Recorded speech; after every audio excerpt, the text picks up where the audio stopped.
Hello বন্ধুরা, তোমরা সবাই কেমন আছো? আশা করি ভালো আছো, সুস্থ আছো। তো আমিও ভালো আছি। মৌসুমি অফিসিয়াল চ্যানেলে তোমাদের সবাইকে স্বাগত জানিয়ে আজকে চলে এলাম আবার ডেলি ব্লগ নিয়ে। তো চলো, এখন বাজে 11টা আর আমি 11টার সময় এখন রান্না বসাচ্ছি। তো দেখো, চাল ধুয়ে সব রেডি করে নিয়ে এলাম। আর এখন ড্রামের জল দিয়ে ভাতটা বসাবো। আমাদের কলের জলের যা অবস্থা, তো ভাতে দিলে ভাত পুরো হলুদ হয়ে যায়, খাওয়া যায় না। আর কিরকম জল জল ভাব উঠে যায়, তার জন্যে কেনা জল দিয়ে ভাতটা করি। আর কেনা জল দিয়ে ভাত তরকারি সবই হয়, শুধু খাওয়া দাওয়া ও একটু কল দিয়ে জল নিয়ে আসি, ওই জল দিয়েই খাই। আর এমনি ধোয়া টোয়াগুলো কলের জল দিয়ে করি, বাড়ির কলের জল দিয়ে। অতটা ধোয়া টোয়া কেনা জল দিয়ে সব কিছু করা যায় না, তাই না? তার জন্যে বাইরের কাজগুলো সারি কলের জলে।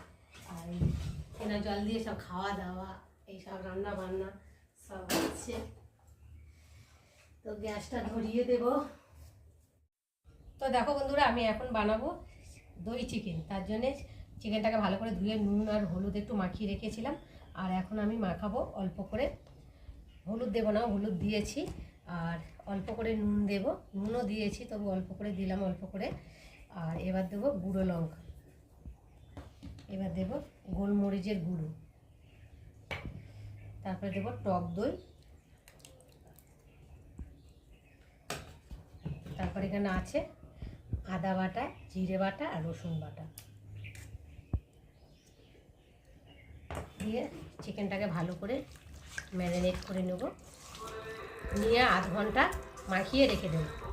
তো সব কিছু মশলা দিয়ে দিলাম, দিয়ে এখন কাঁচা অল্প করে সর্ষে তেলটা দিয়ে দেবো, দিয়ে আর একটু ভালো করে মাখিয়ে রেখে দেবো। আর আমাদের এখানে দেখতে পাচ্ছ গান হচ্ছে, মানে পুজো বাড়িতে, তো তার জন্যে। তো চলো, আমি এখন ভালো করে চিকেনটাকে মাখিয়ে রেখে দিই। তো দেখো বন্ধুরা, চিকেনটাকে আধ ঘন্টা মাখিয়ে রেখে দিয়েছি। আর এখানে এই যে আলু ভেজে নিয়েছি, আর কড়াতে তেল দিয়েছি। এখন ফোড়নে দেবো গরম মশলা, এলাচ, দারচিনি, লবঙ্গ, এগুলো দিলাম, দিয়ে একটু ভালো করে ভেজে নেব। ভেজে নেওয়ার পরে এবার কাঁচা পেঁয়াজগুলোকে দিয়ে ভেজে নেব।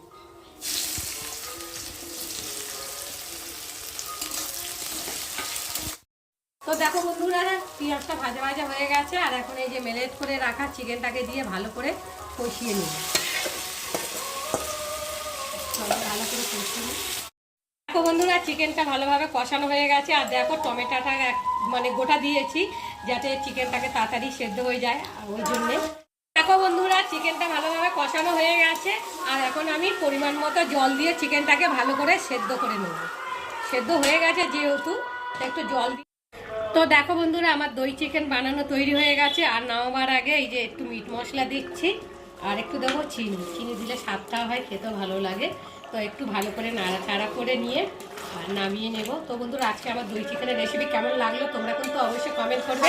আর ভালো লাগলে লাইক, কমেন্ট, শেয়ার করো। আর আমার চ্যানেলে যদি নতুন হয়ে থাকো, চ্যানেলটাকে সাবস্ক্রাইব করো। চলো, আবার তোমাদের সঙ্গে দেখা হবে পরের ব্লগে। ততক্ষণ তোমরা তোমাদের খেয়াল রাখো, তোমরা আমার চ্যানেলটাকে সাবস্ক্রাইব করতে থাকো। আর আমি এদিকে তরকারিটাকে তো দেখো বন্ধুরা, রান্না করে চলে এলাম। যা গানের আওয়াজ হচ্ছিল, তো তোমাদের সাথে ভালোভাবে শেয়ার করতে পারিনি। তো চলো, কি রান্না হয়েছে সেটাই দেখাই। তো প্রথমে দেখাই ফার্স্টে ভাত। আর এখানটা রয়েছে এই যে দেখতে পাচ্ছ দই চিকেন। তো দই চিকেন কেমন হয়েছে তোমরা কিন্তু অবশ্যই কমেন্টে জানিও। আর দেখো, কালারটাও খুব সুন্দর এসেছে, খেতেও কিন্তু খুব নিশ্চয়ই সুন্দর হয়েছে। তো তোমাদের সঙ্গে শেয়ার করতে পারিনি, যেহেতু গান চলছিল আর আমাদের এখানে পুজো হচ্ছে, তো তার জন্যে। তো আজকে এই দই চিকেন হয়েছে।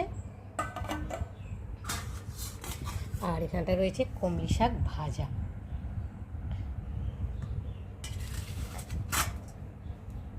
আর এখানটা আছে। তো দেখো বন্ধুরা, তো কী কী রান্না হয়েছে তোমাদের সাথে শেয়ার করেছি। আর এখন দুপুরে খেতে বসবো। তো চলো, ভাতটা আগে বেড়ে নিই। ভীষণ খিদে পেয়ে গেছে, আর এখন বাজে 3টে বেজে গেছে। আর যেহেতু রবিবার, একটু দেরি হয়, কাঁচা কাঁচা মাছ কাঁচা কাঁচা থাকে, তো তার জন্য দেরি হয়ে গেছে আজকে অনেকটাই। দেখো, ভাত বেড়ে রেডি করে নিয়েছি। আর এখন হচ্ছে দেবো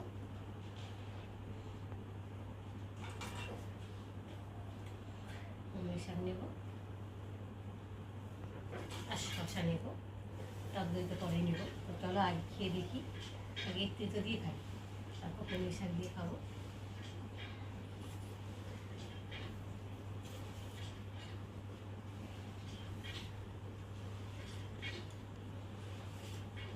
তোমাদের সাথে একটা চিকেন শেয়ার করে করি কেমন হয়েছে খেতে। তোমাদের অসাধারণ হয়েছে খেতে।